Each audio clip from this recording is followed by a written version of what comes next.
Hello, everyone. Oh my gosh, it's take two today. I actually started a live and then I had forgotten about somebody trying to call me to give me their credit card. And then, of course, I had to like pause, I had to delete and start all over again. So you didn't have to know that, but I just had to come clean in case you saw me going on twice live today on LinkedIn. This is Chala Dinkoy, CEO and founder of the Repositioning Expert. I'm here with Tuesday Tea Time with Chala, and I have been absent. We've been repurposing some of our content because I've been busy talking to buyers, being present, networking, presenting, and polishing pitches at these huge, sold out, big procurement conferences. So, and specifically, it's been with diverse businesses. So I work with WBEs, women business enterprises, and MBEs, minority business enterprises, to help them connect to the buyers, the corporate buyers selling to corporations. And I should know because I used to be a buyer for services for 18 years at large companies like Pepsi, Pizza Hut, and Frito-Lay. And now I teach companies that are trying to sell to them how to get in the door, what to say to get that meeting, and then what to say to close that meeting in the shortest amount of possible time and for the highest amount of revenue. So today we're talking about beating buyer fatigue. I'm fatigued myself today as we're talking right now. Um, the business has blown up in the best way possible and way beating pre-COVID records. And I'm so blessed to be here to talk to you about it. And I've developed some sort of cough.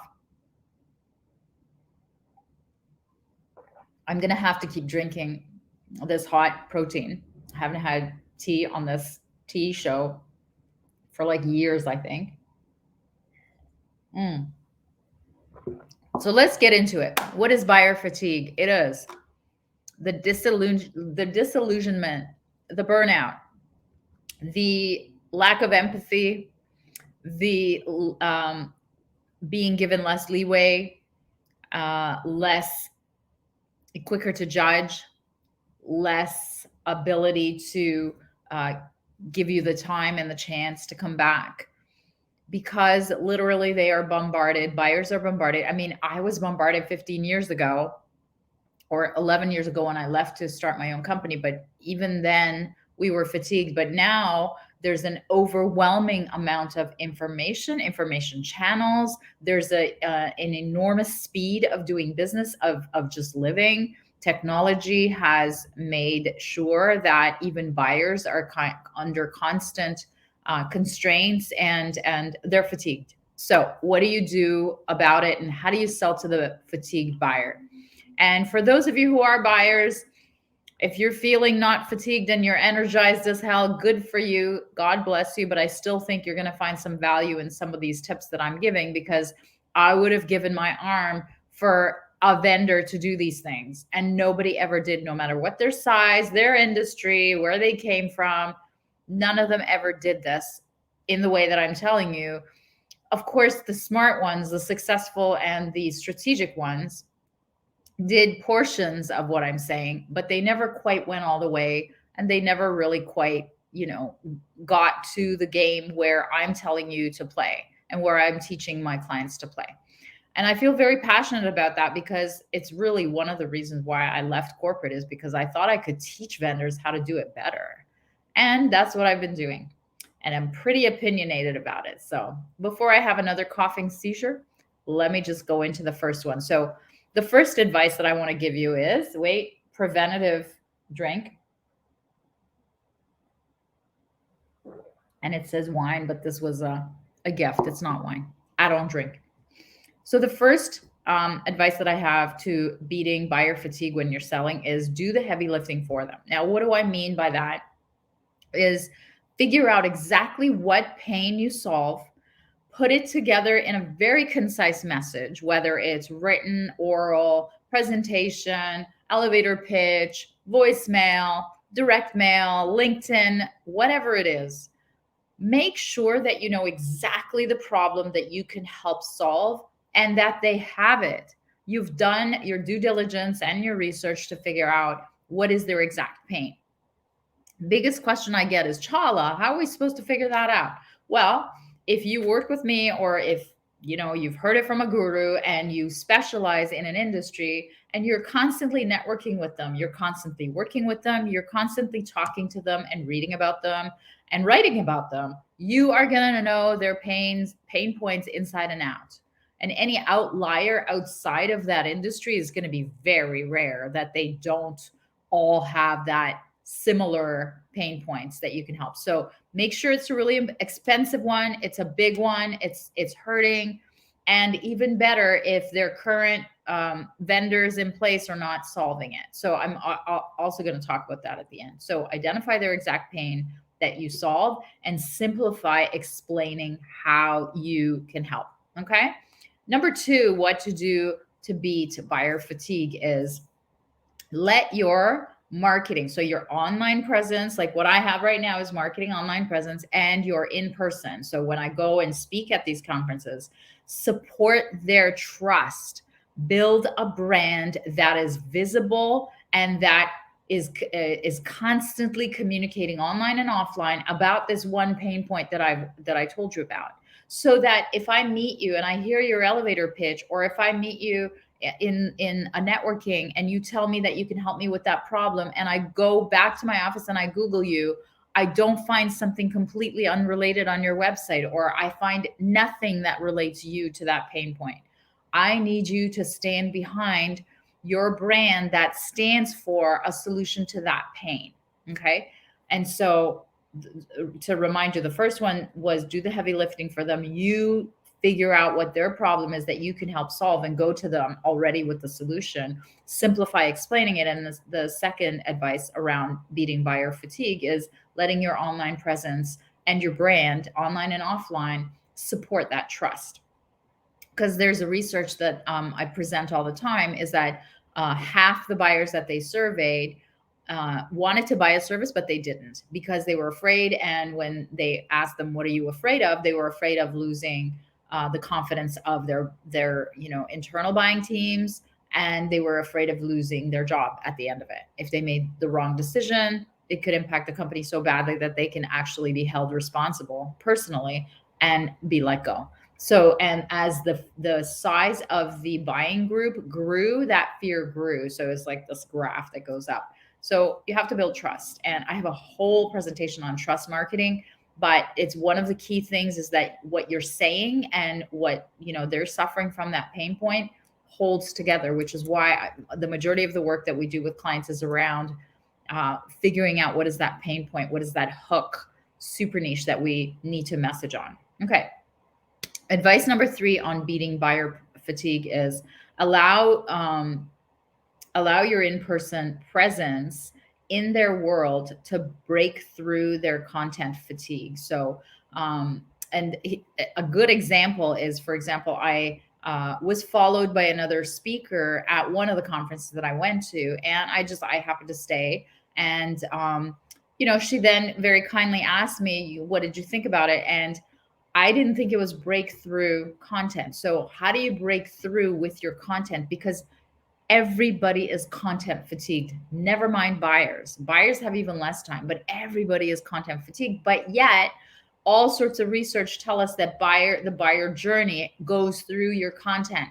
I think there's a stat like they consume at least 7 pieces of content before they actually make the decision to pick up the phone or to email you, right? So how is your content breakthrough? And some of the ways that I teach on breakthrough content is 1, has to be pain-based. 2, has to be story-based. 3, it has to be that industry specific. Because if you're talking about having helped a completely NASA and outer space, and here I'm like peddling a pen, and that's one of the, in my past when I worked at Big, and we used to have vendors come in and show us, like, they worked with multi-million-dollar, these amazing projects. And then, we had a tiny little brand. And by the way, it wasn't tiny. It's called Big Pens, but it had like no actual carry through to what we were suffering with. So your breakthrough content has to have to do with them, the audience, and it has to have to do with stories of people who are in similar pain. So breakthrough, breakthrough, breakthrough. And one of the other things that I do for my breakthrough content when I'm in person is I involve demos, and it's all experiential. So when people actually see other businesses have breakthroughs on the stage in the room as we're talking, they're doing my selling for me. The demo is doing the selling for me. So think about what could you do in your presentations, in your, it could even be online presentations. So if I had guests here, that was my my podcast is called Polish Your Pitch. I would do demonstrations, and these are break through the clutter kind of content that's going to get you noticed. And that's one of the things. Wake the buyer up. Okay.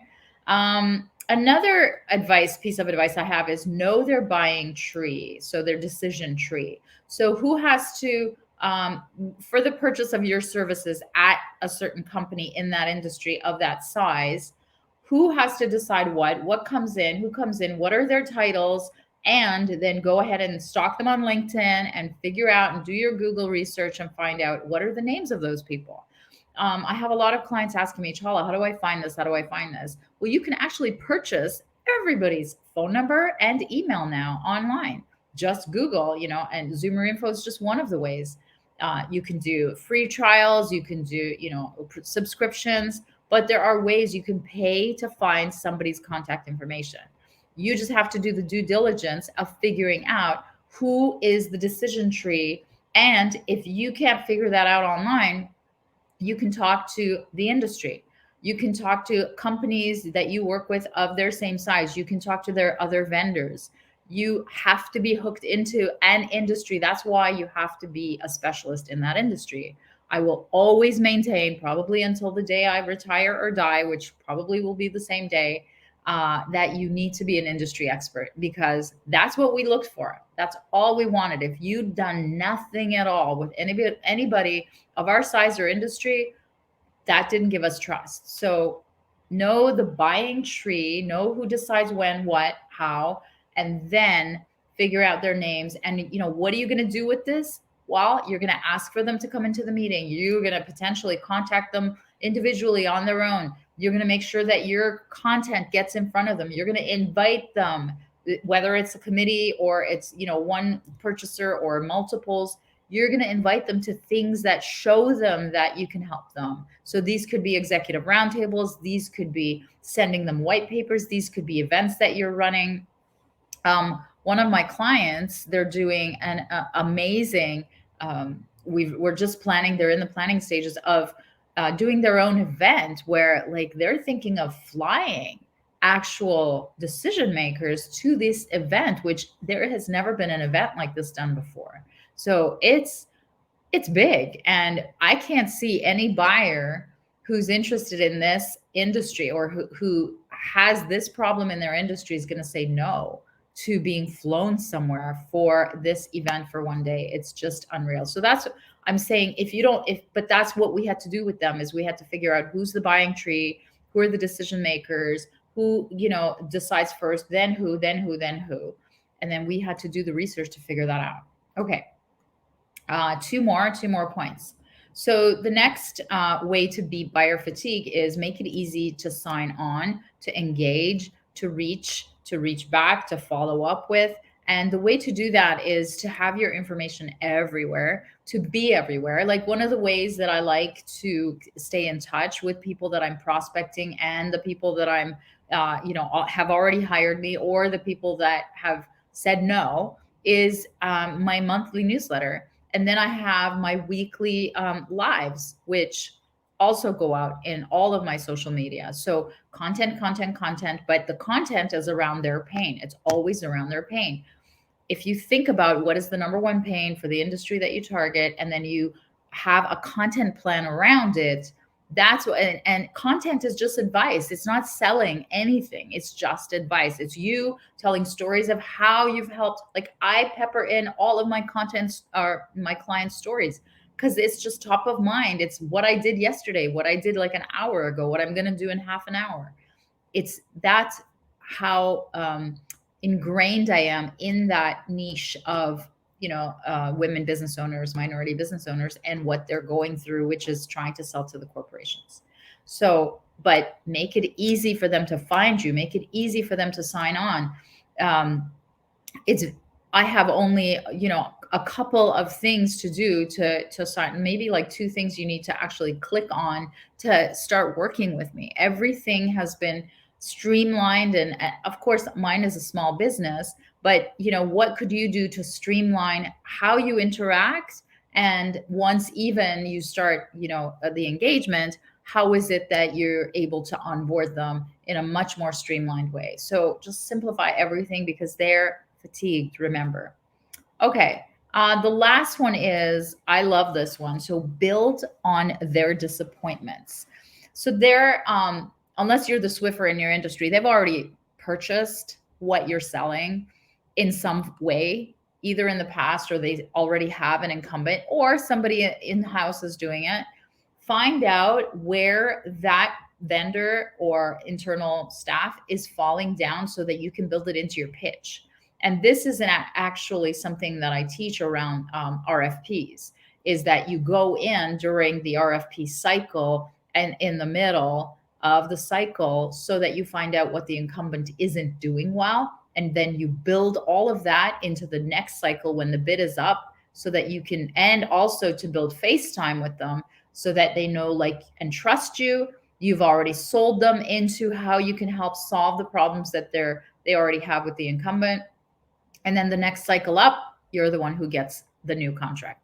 Now, this doesn't have to be an RFP situation. I want you to imagine doing this on an ongoing basis with all prospects and clients. And beating buyer fatigue is when you're talking to a buyer about what's not working for them in what you deliver with their current suppliers, and you get the FaceTime and you gain the trust. By the time that supplier's contract is over, you can be a viable alternative for them because you're selling to the disappointments. And most likely their disappointments are mirrored in other competitors that they have in their industry. So you can build your messaging around what is not working. And I'll give you an example. One of the biggest differentiators for one of my clients is the fact that they have a 24-hour turnaround on not onboarding, but it's criminal background checks. So they have a 24-hour turnaround for background checks because it's the number one problem that their incumbent, like other companies who are doing this, they can't guarantee that. So let me just take a step. So when we did the research, we built on the buyer's disappointments around not being able to have a fast turnaround in this process. So we built a whole program and we actually titled it and didn't trademark it, but we branded it. So that's what I want you to do to beat buyer fatigue. If you do all these things that I'm telling you, then you'll be able to wake them up. You'll be able to be actually useful to them. You'll be able to provide value in every interaction, whether you're meeting with them online or offline. They will sit up and take notice, and then they'll buy from you because you can't get a sale if you're not noticed. And you can't be noticed if they're so overwhelmed with so much information and everything that you're giving them is blending in with everything else. So follow my advice, do all that. And then, gosh, if I had a vendor who had done all this and come to me, like, me and my colleagues and my bosses would have been putty in your hands, honest to God. So follow my advice, and then I'll speak to you next week. Take care.